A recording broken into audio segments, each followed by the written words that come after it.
شهر رمضان الذي أنزل فيه القرآن هدى للناس وبينات من الهدى والفرقان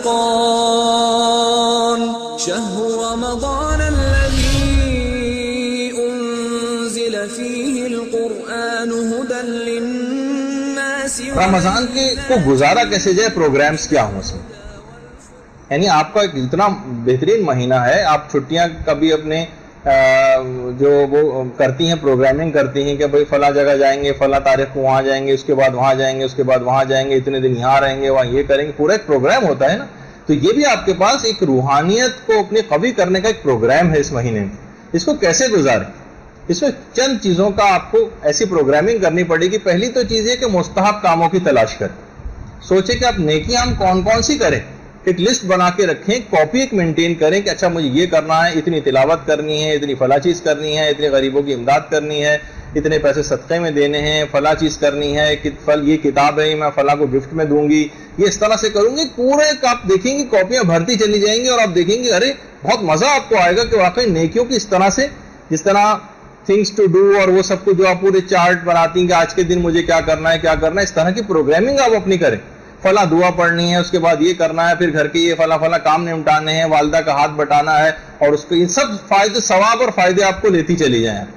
یعنی مستحب کاموں کی تلاش، اتنا وقت نہیں ورنہ میں اس کی بھی پوری ایک فہرست آپ کے سامنے بیان کرتا، لیکن یہ کہ آپ خود تلاش کریں گے کون سے کام ایسے ہیں. ایسا نہ ہو کہ وہ 2 3 4 کے بعد آپ کی انگلیاں جو ہیں اس جگہ پہ رک جائیں گے، وہ 3 4 ہو گئے بس کافی ہے، اس میں اس سے زیادہ کہاں تلاش کریں. جیسے ہمارے استاد محترم بھی اپنے اس میں کہتے ہیں نا کہ جب ہم میدان عرفات میں کہتے ہیں ان سے، یا مثلا 15 شعبان کی رات کو یا شب قدر میں کہتے ہیں کہ انسان اپنے گناہوں کو شمار کرے، تو کہہ رہے ہیں اکثر افراد کی انگلی ایک پر ہی اٹک کے رہ جاتی، سمجھ میں نہیں آتا کون سے گناہ کی بات ہو رہی، یعنی اپنا گناہ بھی کوئی یاد نہیں آ رہا ہوتا. میدان عرفات میں کہا جاتا ہے کہ پروردگار کی 10 نعمتوں کو شمار کرے، تو لوگ انگلی پکڑ کے بیٹھے ہوتے، سمجھ میں نہیں آتا کہ کون سی نعمت کو شمار کرے.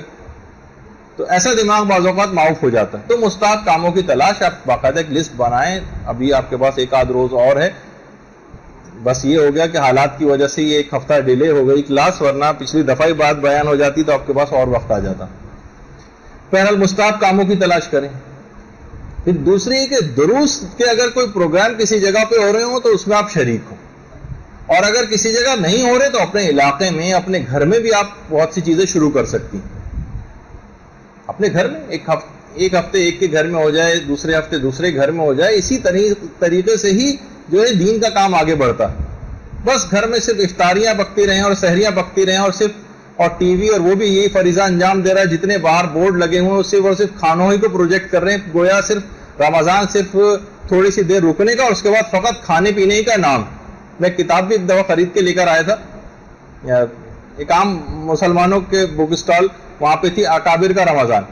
اس میں ڈھونڈ میں اپنے شوق میں لے کر آیا کہ دیکھیں اچھا کیا کیا کرتے رہے ہیں بہت سارے افراد. تو پتہ چلا اس میں کھانوں ہی کی تفصیل لکھی ہوئی تھی ساری، سحری میں یہ اور افطار میں یہ اور فلاں چیز میں یہ. تو صرف کھانے پینے کی طرف متوجہ نہیں ہونا چاہیے، بلکہ اور چیزوں کی طرف بھی انسان متوجہ ہو کہ اس مہینے کو میں کیسے گزاروں.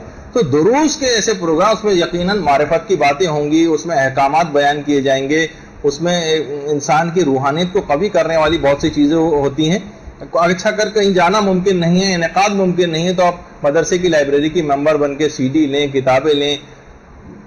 مدرسے کا چینل ہے یوٹیوب کے اوپر، اس میں مختلف علماء کے دروس وغیرہ موجود ہیں، ان کو آپ سنیں. یعنی اپنی معلومات میں اس طرح سے درس و تدریس میں اس مہینے کو گزاریں.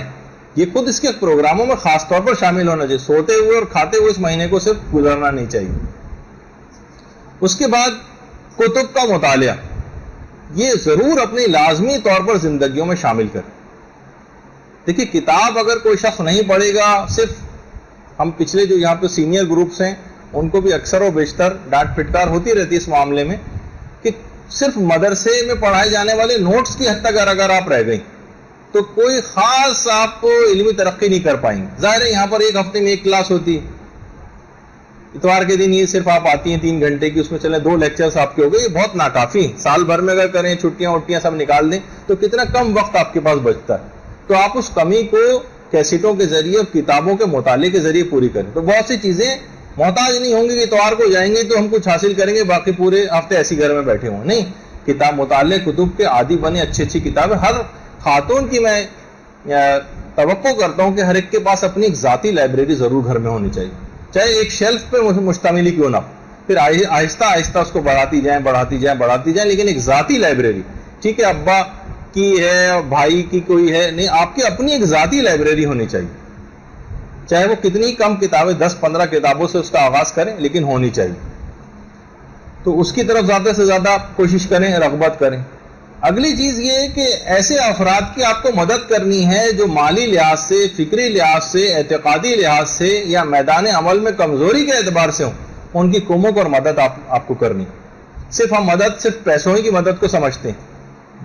آپ دیکھتے ہیں کتنی خواتین ہیں ان کی نماز روزے غلط ہوئے چلے جا رہے ہیں، مسائل شریعت کا ان کو علم نہیں ہے. آپ دیکھ رہی ہیں عورتوں کے مخصوص مسئلے دیندار خواتین بھی صحیح طور پر ان سے واقف نہیں ہیں. جو چیزیں آپ سنیں عورتوں تک پہنچائیں، ان کی نمازیں خراب نہ ہوں، روزے خراب نہ ہوں. کیسے ہے آپ اس پہ اکتفا کر کے بیٹھ جاتی ہیں کہ چند باتیں آپ کو پتہ چل گئی اور کسی دوسرے کو آپ نہ بتائیں. اس ماہ مبارک میں کمزوروں کی مدد، کمک، چاہے وہ عقائد کے اعتبار سے کمزور ہوں ان کی مدد کریں، عمل کے اعتبار سے کمزور ہوں ان کی مدد کریں، فقہی اعتبار سے کمزور ہوں ان کی مدد کریں. بہت ساری چیزوں کے اندر مالی لحاظ سے ان کی بھی کریں. لیکن صرف ہمارے یہاں مدد کرنے کا مفہوم فقط اور فقط پیسے کے اعتبار سے ہی ہو جاتا ہے. وہ تو آج آپ کو 10 کروڑ روپے بھی دے دیے جائیں تو ایک گھنٹے میں اتنے مستحقین ہوں گے کہ اگلے گھنٹے میں پھر 10 کروڑ کی ضرورت آپ کو پیش آئے گی. وہ پروردگار عالم ہی سب کی ضرورتوں کو پورا کرنے والا ہے کتنا بھی. لیکن جتنی ہمارے اندر اپنی حیثیت ہے، چاہے وہ مال کے اعتبار سے ہو، چاہے وہ علم کے اعتبار سے ہو، اپنے ریسورسز کو استعمال کرنے کے اعتبار سے ہو. آپ کی چند عورتوں کے اندر سے ہے، آپ مجالس پڑھنے جاتی ہیں، 2-4 لوگوں آپ کی نگاہ میں ہیں، کچھ غریب ہیں ایسے، کچھ کو کتابوں کی ضرورت ہے، کسی کچھ ہے، آپ اپنے وسائل کو بروئے کار لائیں. کسی سے کہہ سن کر بھی آپ مدد کروا سکتے ہیں. ضروری نہیں کہ آپ کے پاس اپنا ہی اتنا کچھ موجود ہو اور ہر ایک کو اپنی جیب سے ہی آپ مدد کرنی. اپنے تعلقات کو استعمال کریں، اپنی جاہ کو استعمال کریں دین کے کاموں کے لیے. آپ کسی کے تھرو کروا سکتی ہیں بہت سے کام. آپ کہیں گے بھائی فلاں شخص جو ہے اس کا یہ مسئلہ ہے، ان کو کچھ کتابوں کی ضرورت ہے، 1000 روپے مثلا چاہیے، آپ کسی کو بھی لے کے وہ کتابیں جو ہے گفٹ میں دلوا دیں تاکہ یہ دین کا کام آگے بڑھے نا. یہ صرف پیسوں کی حد تک نہ رہ جائے معاملہ. مثلا بہت سے لوگ ہوتے ہیں، جیسے اکثر مولانا رضا داؤدانی صاحب تھے، ان کے پاس بہت سے افراد خواتین ہیں، پردہ مکمل نہیں ہے ان کا، اور جناب مرد حضرات ہیں داڑھی نہیں ہے، اور سید ان کے پاس. وہ خود فرماتے ہیں کہ لوگ آتے ہیں ہمارے پاس تو ہم ان سے کہتے ہیں بھائی صاف صاف بات ہے کہ آپ نے اپنا حق خود ختم کر لیا. جو کھلم کھلا گناہ کرے اسے سہم سعادت نہیں دیا جا سکتا. تو آپ اپنے حلیے کو صحیح کریں، داڑھی وغیرہ رکھے گئے. کتنے ہی افراد ایسے ان کو یہ مسئلہ بتائے گا، چاہے انہوں نے شاید بہت سے افراد ہیں لالچی کے تحت داڑھی رکھ لی کہ ہماری تاکہ مدد ہوتی رہے، ان عورتوں نے پردہ کرنا شروع کر دیا ہو. لیکن ایک بات آپ کچھ پیغام تو آگے پہنچائیں نا، تاکہ لوگوں کو احساس ہو کہ بہت سارے افراد حق رکھنے کے باوجود بھی اپنے آپ کو بہت سے گناہوں کے باعث اپنے حقوق سے خود محروم ہو جاتے ہیں، اپنے آپ کو محروم کر لیتے ہیں بہت سی وجوہات کی بنا پر. تو یہ ایک ایسی چیز ہے، یعنی کمزور لوگوں کی مدد، جس میں ساری چیزیں شامل ہو جاتی ہیں.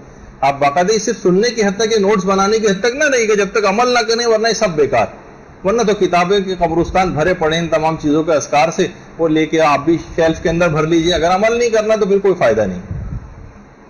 اچھا، پھر اس کے بعد ایک چیز آتی ہے اور وہ ہے روزانہ کی جو دعائیں. یہ بھی بہت اہم ہے. ایسا نہ ہو کہ صرف عمل کے لیے بہت ساری چیزیں آپ کریں کہ بھائی میں فلاں کی مدد کر رہی ہوں، فلاں یہ کر رہی ہوں، اور دعاؤں سے غافل ہو جائیں. نہیں، ہر شخص کی روحانیت کی ایک نیڈ بھی ہوتی، وہ دعاؤں اذکار اس سے اس کی نیڈ پوری ہوتی. تو اس میں افراط و تفریط کا شکار نہیں ہونا چاہیے کہ اگر ایک کام کر رہے ہیں تو دوسرے کام سے بالکل پہلو تہی کر لیں گے، ہم وہ کام کرتے رہیں، غریبوں کی مدد کرتے رہیں، اور لیکن دعائیں نہیں پڑھیں. دعائیں بھی پڑھنا ضروری ہیں، دعائیں بھی پڑھنا ضروری ہیں. تو روزانہ کی جو مشہور دعائیں ہیں وہ بھی اس سلسلے میں جو ہے وہ ضرور پڑھیں. یا علی ہو، یا عظیم ہو، یا غفور ہو، یا رحیم والی دعا وہ ہر نماز کے بعد جو پڑھی جاتی ہے وہ بھی آپ کو مفاتی میں مل جائے گی.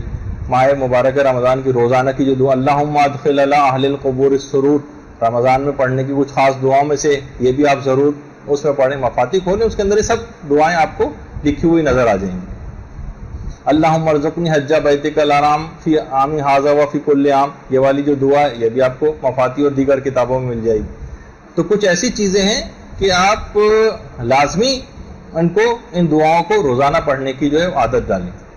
تلاوت قرآن ہے، یہ آپ اس کا انشاءاللہ جب شب قدر کی گفتگو آئے گی اس میں ہم اس کے بہت سارے اسرار و رموز جو علماء نے بتائے ہیں وہ آپ کی خدمت میں بیان کریں گے کہ تلاوت قرآن جو اس مہینے کی بہار ہے اس میں اس سے بالکل بھی غافل نہ ہو. اور اس کے اندر بھی اس بات کی تفصیل آئے گی کہ بہت سو میں تو متعلق یہ بات کہی جاتی ہے کہ لوگ کہتے بھی ہیں اور بات صحیح بھی ہے کہ قرآن کو سمجھ کے پڑھنا چاہیے. وہ کہتے ہیں اگر ہم سمجھ کے پڑھیں گے تو چند آیات سے زیادہ ہم روزانہ نہیں پڑھ سکیں گے. تو کیا بہتر ہے؟ تلاوت تیزی سے کرتے ہوئے چلے جائیں وہ بہتر ہے، یا مثلا چند آیتوں کو تدبر سے یا تفکر کے ساتھ پڑھ لیں؟ تو اکثر علماء کا یہ کہنا ہے کہ ماہ رمضان میں قرآن کو ختم کرنے کا اور تلاوت کو کرتے ہوئے جانے کا اس کی ایک الگ سے بھی تاکید آئی. وہ تو ٹھیک ہے، تفکر کریں، تدبر کریں، اس کو تو کبھی بھی کوئی نہ کوئی منع کر سکتا ہے، نہ اس سلسلے میں کوئی دو رائے ہیں. لیکن رمضان کی خصوصیت یہ کہ اس میں صرف تلاوت بھی مطلوب ہے. اس کو جو فائدے آپ جس کام کے لیے بھی، جس فکر سے بھی آپ تلاوت کر رہی ہیں، ٹھیک ہے، وہ اس کے لیے الگ موقع کوئی نکالیے، تفسیر آپ لے کر بیٹھیں، اس میں تدبر کریں، تفکر کریں، درس قرآن سنیں. لیکن خود قرآن کو ختم کرنا اور فقط تلاوت بھی مطلوب ہے، چاہے آپ کو کچھ سمجھ بھی نہ آئے. یہ خود رمضان کی الگ سے خصوصیت ہے کہ اس میں جتنی زیادہ ہو سکے تلاوت کریں، چاہے اتنی زیادہ تفکر کے ساتھ ہم نہ بھی کر سکیں. یہ صرف رمضان کے حوالے سے میں آپ کی خدمت میں بات بیان کر رہا ہوں. ایران میں ہم دیکھتے ہیں بہت سی چیزیں جو اچھی دیکھیں اس قوم میں، جو نکال کے جب بھی پیش کرتے ہیں، یہاں پہ بھی ہمیں نظر آئے تو ہم آپ کی بھی تصویر اس میں لگا کے پیش کریں کہ ووٹ دینے کے لیے لائن لگی ہوئی ہے خواتین کی. تو یہ فالتو وقت یہاں پہ بھی کیوں ضائع کیا جائے؟ تلاوت قرآن، ہاتھ میں قرآن لے کے اس لائن میں لگ کے بھی تلاوت ہو سکتی. ہم دیکھتے ہیں کتنے افراد ہیں اور ممالک میں ایئرپورٹس پہ آپ دیکھیں جہاں پڑھنے لکھنے کا کچھ رجحان ہے، لوگ وہاں ایئرپورٹس پہ فارغ اوقات ہیں بجائے کہ یہاں ایک دوسرے کو بیٹھے دیکھتے رہیں. ہمارے ایئرپورٹ پہ جائیے، ہر آدمی دوسرے کو بیٹھ کے دیکھ رہا ہوتا ہے. صرف وہاں پہ آپ جائیں، ہر آدمی کے ہاتھ میں تقریباً کتاب ہوتی ہے. یعنی جو غیر مسلم معاشرے ہیں ان کی بات کر رہا ہوں، وہ ایک دوسرے کو بیٹھے صرف تجسس کی نگاہ سے دیکھ نہیں رہے ہوتے یا نظر بازی کرنے میں مشغول نہیں ہوتے. وہ ٹھیک ہے اور گناہوں کے اندر مشغول ہیں، وہ اپنی جگہ پر ہے، لیکن وقت کو ضائع کرنے کے اعتبار سے ویٹنگ لاؤنج ہے، ڈاکٹر کے پاس گئے ہیں، انتظار کر رہے ہیں، کوئی اپنی کتاب ساتھ لے جائیں، وہاں پڑھنا شروع کر دیں. بس میں بیٹھ کے ادھر سے ادھر آ رہے ہیں، اسکول کالج یونیورسٹی کے پوائنٹ میں آپ بیٹھ کر آ رہی ہیں، گھنٹہ بھر اس کے اندر لگ جاتا ہے. اس کو کیوں وقت ضائع کر رہے ہیں؟ اس میں تلاوت قرآن کریں، کوئی اپنی اور کتاب اٹھا لیں. اس کو وقت کو، یہ خود ٹائم مینجمنٹ کا ایک حصہ ہے. تو بہرحال یہ سب چیزیں ایسی ہیں کہ دعاؤں کے اندر بھی اپنے آپ کو جو ہے سلسلے میں لگانا ہے. خدا سے راز و نیاز بھی اس مہینے میں جو ہے وہ کرنے ہیں، اس کی راتوں میں اور دنوں میں.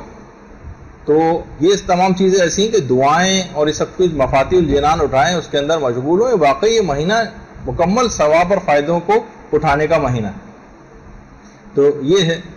اور اس مہینے میں خاص طور پر صدقہ دینے کی بھی بڑی تاکید ہے. اس میں مختلف اوقات میں صدقہ، بہت سی خواتین کے متعلق میرے علم میں بات آتی ہے کہ انہوں نے گھر میں بس ہر وقت، ہر تھوڑی دیر بعد، گھنٹے بھر بعد انہوں نے بہت ساری ریزگاری بھی جمع کر کے رکھے ہوئی ہے.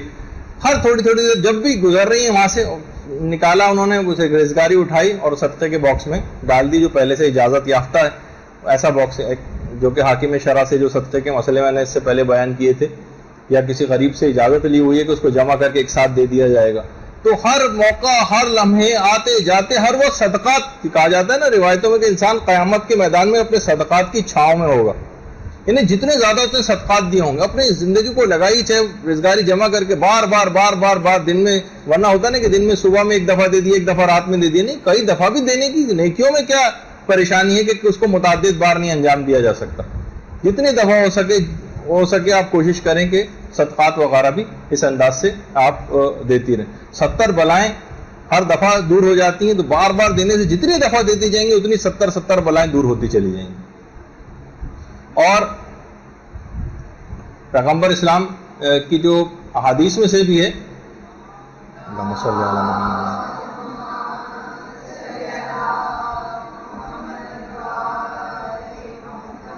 کہ گناہ بھی صدقہ دینے سے جو ہے وہ معاف ہوتے ہیں. اور بہت ساری روایت اس سلسلے میں جو ہیں. اور ہمارے 8ویں امام موسیٰ قاسم علیہ السلام کے متعلق فرماتے ہیں، اللہم صلی علی محمد وعلی محمد،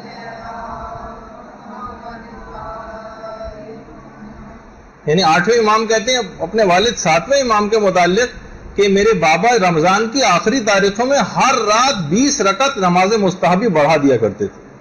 ہر رات 20 رکعت، آخری راتوں میں ہر رات میں 20 رکعتیں مستحبی بڑھا دیتے تھے. ہم جیسے جیسے دن قریب آتے جاتے ہیں ویسے ویسے نمازوں کی کو کم کرتے چلے جاتے ہیں، لیکن وہ بڑھا دیا کرتے تھے.